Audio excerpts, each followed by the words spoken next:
para mim, né, isso pessoalmente falando, ele é um local de fruição artística, ele é um local onde a gente aumenta o nosso repertório, é um local onde a gente busca nossas raízes, onde a gente conhece nossa história, onde a gente reforça nossas memórias. E tudo isso faz parte de um processo de identidade muito grande, que é importante para um povo que precisa se reconhecer e se valorizar, né? O museu, ele ainda tem um papel muito importante na sociedade em geral, porque eu acho que ele busca exatamente esse resgate de memórias. Você começa a fazer aquele resgate.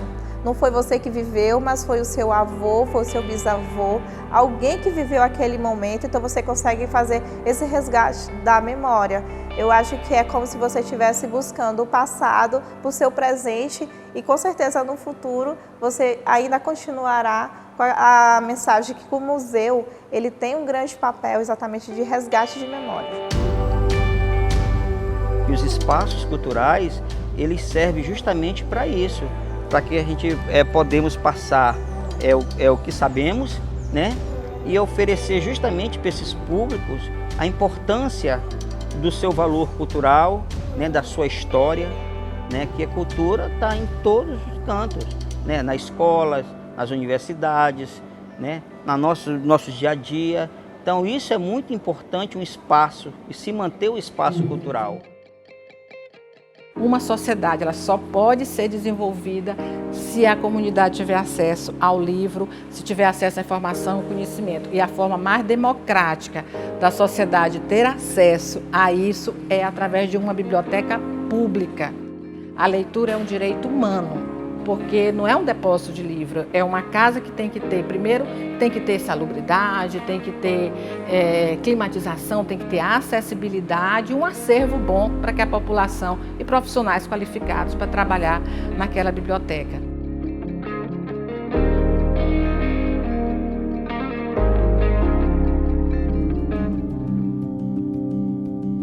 A Biblioteca Pública Benedito Leite ela foi criada, aberta ao público em 3 de maio de 1831. Ela é a segunda biblioteca pública mais antiga do Brasil, ficando atrás apenas da Biblioteca Pública da Bahia.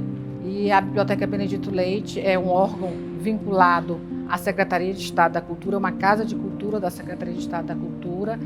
Ela nem sempre teve esse prédio, né?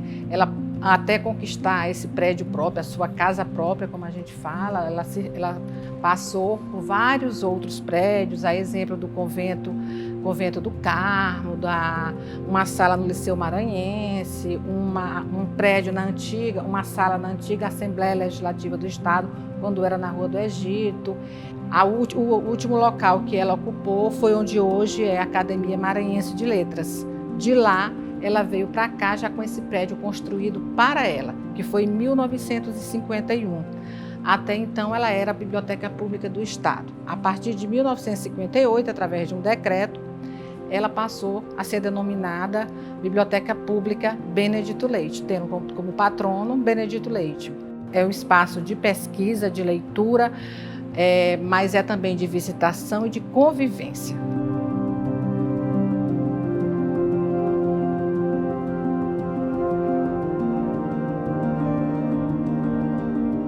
O Museu de Artes Visuais, ele é um anexo do Museu Histórico e Artístico do Maranhão, que fica ali na Rua do Sol. Ele surgiu a partir de uma necessidade de se organizar melhor todo o acervo que tinha naquele museu. Então, teve essa necessidade, e aí, acho que foi em 86, por aí, o prédio foi doado, o Estado doou, e ele começou a fazer parte do Museu de Artes Visuais. Foi pensado numa elaboração melhor de um projeto de acessibilidade, e ele passou 2 anos, quase 3 anos, 2 anos e meio, se eu não estou errada, para receber um elevador, que hoje a gente consegue receber um público maior, pessoas idosas, pessoas com mobilidade reduzida.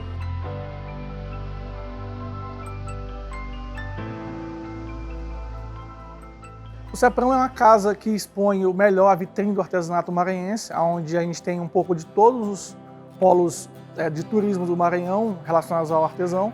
como os lençóis, a chapada das mesas, a região do Muni também é exposto aqui nos nossos estandes. São 40 estandes, onde a gente tem alguns artesãos individuais e alguns artesãos em cooperativas, em federações, associações, que expõem aqui na nossa casa.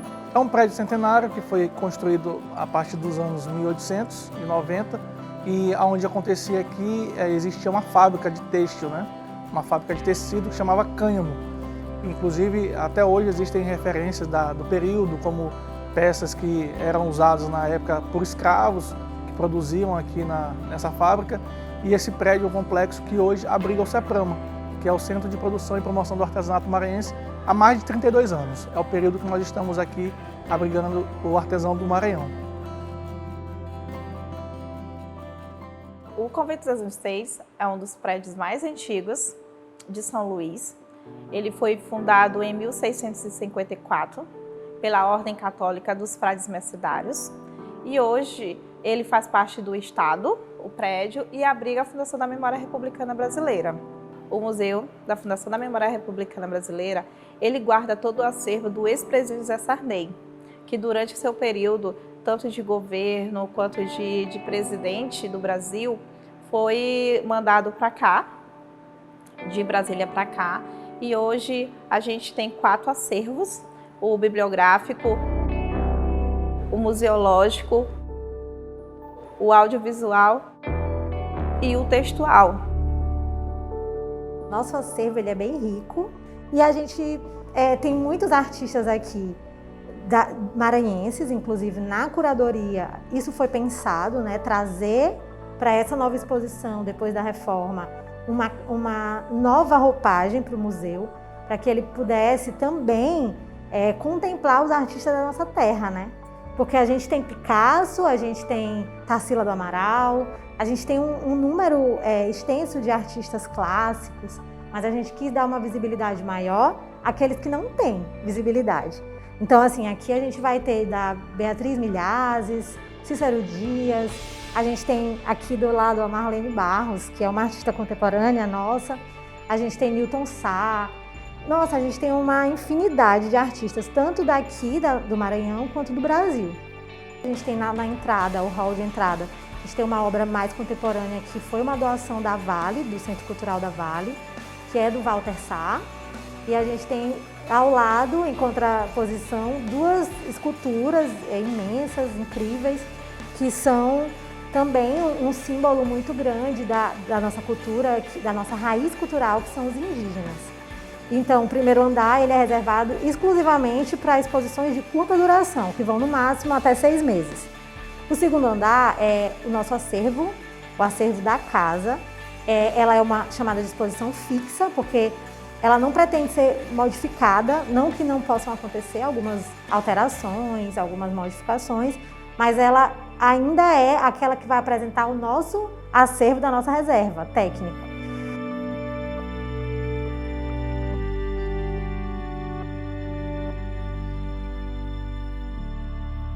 É dividida em são 2 grandes prédios que nós temos.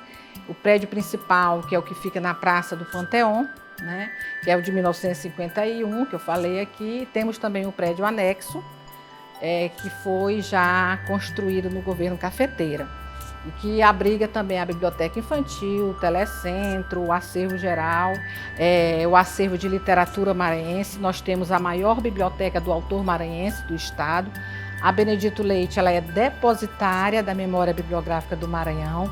Então temos essa grande missão de fazer com que essa informação, esses documentos bibliográficos que hoje fazem parte da biblioteca, eles consigam, as gerações futuras consigam ter acesso, né, a eles. Nós temos hoje 3 espaços para exposição, que é o primeiro salão, que fala sobre o período de presidentes. Temos em exposição todos os ex-presidentes, onde conta toda a história e curiosidade sobre cada governo que foi passado. Temos o segundo salão, que é a Galeria José Sarney, onde a gente fala um pouco sobre a trajetória dele, logo porque ele foi o primeiro e único maranhense que chegou até a presidência. Então a gente tem esse pedaço que conta exatamente sobre a história dele, tanto política quanto literária. Temos o terceiro salão, que a gente fala que é o Salão das Nações, onde a gente tem presentes, tem miniaturas, tem artesanato de todo o mundo.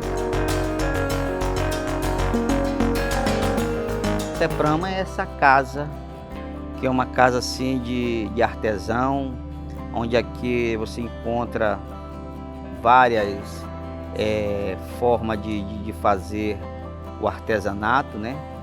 E é uma casa assim que é reconhecida para o mundo todo. E todos os artesãos, eles têm todo um acompanhamento profissional, qualificação, de marketing, todo esse apoio é o que o Seprama disponibiliza para esses artesãos que expõem aqui no Seprama. E o artesanato foi um dos primeiros a sentir o impacto por conta da demanda de turistas ter reduzido quase que a zero aqui no estado, no Maranhão, no Brasil, no contexto geral. E não foi diferente aqui no Seprama, a gente teve que fechar a casa por alguns meses, né? As duas ondas, a primeira e na segunda onda, nós fechamos a casa por um período de 6 meses ou 8 meses, se eu não estou enganado. E assim, existiu muito o incentivo do governo do estado para esses artesãos que aqui expõem, com doação de cesta básica, com lei de incentivo, como foi a Aldir Blanc, como foi a lei também que comprou algumas peças dos artesãos que expõem aqui no Seprama. Esse momento foi um momento muito complicado, muito difícil, mas a gente consegue ainda sim tirar alguns proveitos, algumas vantagens de todo esse momento de ter aprendido também, se reinventar, muitos aprenderam a trabalhar com a rede social, com a internet, e são momentos que a gente acaba tirando essas vantagens, esses proveitos. A biblioteca nunca vai perder o seu espaço, ela se moderniza, ela amplia as suas ações e a gente entendendo desse espaço de convivência e de você melhorar a qualidade de vida da população. Primeira coisa, o Google, ele informa, a biblioteca, ela informa e ela forma. É diferente. E aí está o trabalho dos profissionais da biblioteca, justamente você saber trabalhar a informação correta, a informação que tem a origem idônea, que você, por exemplo, quando você, aqui nós temos telecentro, mas que a gente possa orientar links, né, para complementar a pesquisa dos nossos usuários, links que sejam realmente, que tenham que não seja fake news, entendeu? Então tudo isso é a nossa preocupação. E eu acredito muito na força da arte como algo transformador na vida das pessoas. E o museu ele tem que se adaptar a essa nova era. A internet, de forma alguma, prejudica o espaço museal. Pelo contrário, ela está caminhando junto. Ela serve para ser um objeto que democratiza mais. Claro que não é a mesma coisa eu olhar uma foto, um vídeo, e eu olhar aqui pessoalmente, né? E eu poder tocar, ou de certa forma estar perto, ou sentir o cheiro. Então, eu não acredito que a internet vai impossibilitar a potencialidade de um museu. Eu acho o contrário. Eu acho que se a gente souber usar e as pessoas também mantiverem seus interesses, né? Porque também depende disso, eu acredito que a internet só vai impulsionar mais esse local que é o museu dentro da sociedade. Então, é uma grande missão de preservar e democratizar. Porque não adianta eu só preservar, fazer com que as pessoas, não permitir que as pessoas tenham acesso àquele documento. Não, a gente tem que procurar meios, mecanismos de que a gente preserve aquele documento físico original, mas que as pessoas tenham acesso a ele. E aí a tecnologia é a nosso favor. Hoje nós temos uma das maiores, a primeira biblioteca digital do Nordeste, de biblioteca pública do Nordeste, e hoje uma das maiores bibliotecas digitais do Brasil. Que uma vez a sociedade, a comunidade, se sentindo parte da biblioteca, ela jamais vai permitir que aquela biblioteca feche. Porque a gente acredita que o museu ele agora ultrapassa essa visão antiga de que é um local de contemplação apenas, né? De vir e olhar. O museu ele é um espaço também do social, onde a gente consegue facilitar a criatividade dos artistas, dar um espaço para aqueles que não possuem, né, para produção criativa, para produção artística. Ele pode falar, às vezes uma obra pode me lembrar minha infância, às vezes uma obra pode falar sobre um problema que eu vivi. Assim como às vezes uma obra pode falar sobre a situação do Brasil, né? Como a gente tem aqui várias obras que em vários momentos as pessoas olham, nossa, isso foi lá em 1960, mas é tão atual. Porque você com a internet, você está só no virtual. Uma exposição virtual não é a mesma coisa de quando você está dentro. E isso a gente sabe. Algum momento aquela pessoa vai sentir a necessidade de buscar esse diferente. É quando você tem exposições interativas, onde você, em casa, você vê um jogo de videogame. Você está lá, você se sente dentro. Mas quando você está participando de fato dentro de uma exposição interativa, então eu acredito que morrer, eu acho que ainda não é o fim dos museus. Os museus ainda têm muito para contribuir.